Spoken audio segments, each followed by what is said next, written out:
आजिर video रे आमे उद्भिदर पोषण विषय कथा हेबा। तो भिडियोटी आरंभ करने पूर्व बहुत सारा प्रश्न आम मनरे आसुथिबो। कौन ना खाद्य कौन? ताहले ये खाद्यटी कौन? खाद्य हेउची सेही जिनिस जहाको आमे खाई थाउ एवं जी आमको शक्ति जोगाई थाए एवं आम शरीरर वृद्धि और विकास रे सहायक होइथाए बा कराई थाए। तो आजिर भिडियो रे सबुठारु बड़ प्रश्न हेउची उद्भिद केउठारु खाद्य पाइथाए। सेमाने तो आम परी खाद्य खाई नथांती, ताहले सेमाने केउठारु खाद्य ग्रहण करिथांती? सेमाने कोन एही खाद्य को मृत्तिकारो संग्रह करिथांती कि? भाबंतु एमाने कोन मृत्तिकारो संग्रह करंती? जेपरि कि आमे फ्रिज खोली मन इच्छा खाद्य खाई थाए, लोक माने भाबंती उद्भिद तार खाद्य माटी रु ही पाई थाए, किंतु एहा केबे भी सत्य नुहे। एहा गोटे भूल स्टेटमेंट। ताहले किछि लोक कहते कि उद्भिद कौन करे ना मृत्तिकार चेर साहाय्य खाद्य ग्रहण करिथाए। ताले एटा कोन सत्य कि उद्भिद कोन मृत्तिकार चेर साहाय्य खाद्य खाई थाए? ना, एहा मध्य एक भूल स्टेटमेंट। एमिति भी किछि लोक कहते कि उद्भिद कौन करे ना माटीर शक्ति आहरण करिथाए बा मृत्तिकार शक्ति आहरण करिथाए। एहा केबे भी सत्य नुहे। आउ किछि लोक कहते कौन ना उद्भिद सूर्यालोक ही खाद्य संग्रह करिथाए। एहा कोन केबे ठीक कि? ना, एहा मध्य एक भूल स्टेटमेंट बा एहा केबे भी सत्य नुहे। ताहले एठारे कौन हुए? उद्भिद किपरि निज खाद्य संग्रह करिथाए? प्राणी परि खाद्य खाया न थाए, मतलब सेमाने प्राणी परि तो केबे खाद्य संग्रह करी निजे रोषेई करी खाई न थांती। ताहले किपरि सेमाने खाद्य संग्रह करिथांती? माटी केबे भी खाद्य दिए न थाए। माटी मध्य केबे भी उद्भिद को शक्ति जोगाई न थाए एवं सूर्यालोक बहुत गुरुत्वपूर्ण हेले मध्य एहा केबे उद्भिद को सीधा सड़क भाव में खाद्य जोगाई दे न थाए। तुमे माने कौन एहा को जानिबा को जिज्ञासु अट कि वास्तव रे कौन घटुची? उद्भिद माने प्रकृत रे केउठारु खाद्य पाइथांती? एहा टिके रहस्यपूर्ण लागुची ना?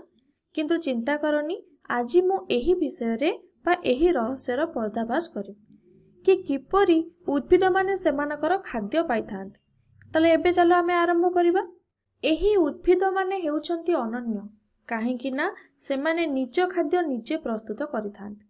सेमाने अन्य मनीष बा प्राणी मानक भरी बा पशु मानक परी सेमाने खाद्य पई उद्भिद बा प्राणी मानक उपरे निर्भर करि नथांती। तो एही कारण पई एमानकु उत्पादक कुहा जाय एवं स्वभोजी मध्य कुहा जाय। उत्पादक काहेकि कुहा जाय ना सेमाने निज खाद्य निजे प्रस्तुत करिथांती एवं स्वभोजीर आक्षरिक अर्थ हेउची निजको भोजन देबा बा निजको भोजन जोगाइबा।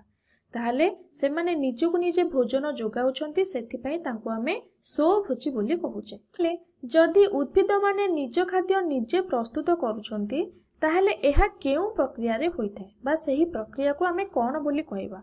ना एही प्रक्रिया को आमे आलोक श्लेषण प्रक्रिया बोली कहिथाउ। एही आलोक श्लेषण प्रक्रिया रे कोन होइथाय ना उद्भिद कोन करे ना सूर्यालोक को व्यवहार करे। सूर्यालोक को व्यवहार करी वायुमंडल रो कार्बन डाइऑक्साइड बा अंगारकाम्ल गैस को ग्रहण करे। ताली अंगारकाम्ल गैस कोन ना वायुमंडल रे थिबा एक गैस। एहा को आमे शॉर्टकट रे बाहर संकेत हेउची CO2 CO2। ताहले माने कोन करंती ना सूर्यालोक को व्यवहार करी वायुमंडल रो कार्बन डाइऑक्साइड बा अंगारकाम्ल गैस को नेई मृत्तिकारु जल नब। मृत्तिकारु जल ग्रहण करी एमाने निजर खाद्य निजे प्रस्तुत करिथांती। एही सब प्रक्रिया देखिले एमिति लागुची एहा जेमिति गोटे कारखाना आ से कारखाना सूर्यक द्वारा परिचालित हेउची। जेमिति कि सूर्य ठारू से सूर्यालोक पाउची बा आलोक शक्ति ग्रहण करूची, वायुमंडल अंगारकाम्ल को ग्रहण करूची, मृत्तिकारु जल को ग्रहण करूची एवं तापरे निज खाद्य से निजे प्रस्तुत करूची। ताहले आमे माने एठी भाबुतबा मृत्तिकार कौन एठी भूमिका रहिछि? मृत्तिका खाली जल जोगाउछि ना तार अलगा किछि भूमिका एठी रहिछि? ताहले एठी मृत्तिकार कौन भूमिका रहिछि? ना जदिओ उद्भिद माने मृत्तिकारु खाद्य ग्रहण करि नथांती, किंतु सेमाने अन्य गुरुत्वपूर्ण जिनिस सब मृत्तिकारु आवश्यक करिथांती। जेपरि कि मु कहि परिबी जल आवश्यक करिथांती, किछि पोषक पदार्थ आवश्यक करिथांती, बा मु कहि परिबी किछि जरूरी खनिज लवण सेमाने आवश्यक करिथांती, जहाको उद्भिद मृत्तिकारु ही अवशोषण करिथाय। जदिओ मृत्तिका उद्भिद को सीधा सड़क भाव में खाद्य जोगाई पारि न थाए, किंतु से खाद्य पई दरकारी उपादान जेपरि कि जल आउ किछि खनिज लवण किछि पोषक पदार्थ सब जोगाई थाए। उद्भिद मानक मध्यरे पोषक तत्व परिवहन ପାଇଁ बढ़िया श्रृंखल रही जहाँकि जल और खनिज पदार्थ को परिवहन करी निजर वृद्धि करिथाए एवं सुस्थ रही थाए एवं दरकार अनुसार खाद्य बनैबा ପାଇଁ मृत्तिकारु जल मध्य ग्रहण करिथाए। जदि मृत्तिकारे पोषक पदार्थ सरीजिव बा जेतिकी पोषक पदार्थ अछि ताहा पर्याप्त न हेबो ताहले आमे कोन करिबा ना आमको किछि एक्स्ट्रा फर्टिलाइजर आउ मैन्योर बा सार एवं खत व्यवहार करिया को पड़िबो।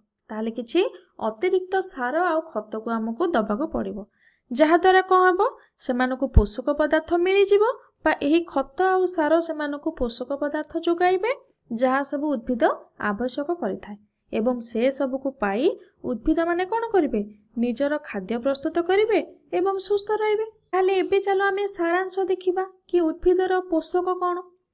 ताहले आमर बहुत सारा भूल धारणा रहिथिला कोन ना उद्भिद माटीरु ही बा मृत्तिकारु ही खाद्य ग्रहण करिथाय किंतु उद्भिद मृत्तिकारु खाद्य ग्रहण करि नथाय बोली आमे जानिले।